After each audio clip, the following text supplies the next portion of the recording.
आप सभी के अंदर विराजमान मेरे परम पिता परमात्मा को मेरा कोटि कोटि नमन। भैया, आपने पूछा सीता माता की वास्तव में अग्नि परीक्षा ली गई थी। अगर आप इसका आध्यात्मिक अर्थ समझें तो मैं आपको बता सकती हूँ कि सीता खुद शक्ति का स्वरूप है। क्या आपको लगता है कि उसे अग्नि परीक्षा देने की जरूरत थी?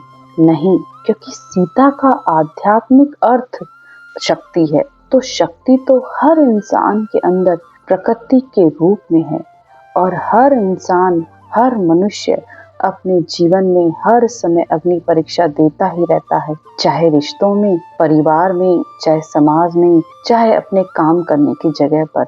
हर जगह उसकी अग्नि परीक्षा होती है।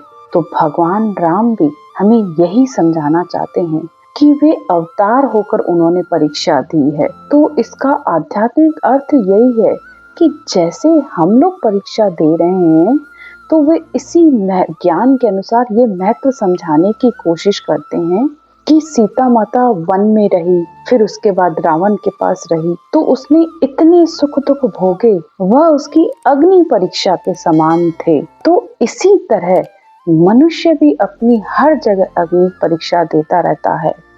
तो ज्ञान तो ये कहता है कि जब अवतारों को भी संसार में सुख दुख भोगना पड़ता है तो हम तो मामूली मनुष्य हैं। हमने तो उस चेतन स्वरूप को भी नहीं प्राप्त किया है। हमारी आत्मा तो अभी उस अवस्था को भी प्राप्त नहीं कर पाई है। तो ये सिर्फ एक उदाहरण मात्र है कि सीता को अग्नि परीक्षा देनी पड़ी।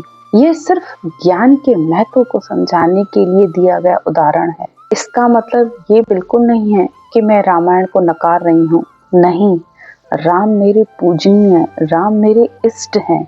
मैं सिर्फ आपको यहाँ ये बताने की कोशिश कर रही हूँ, किसी भी बात को समझने के लिए उसे ज्ञान की दृष्टि से समझने की कोशिश कीजिए।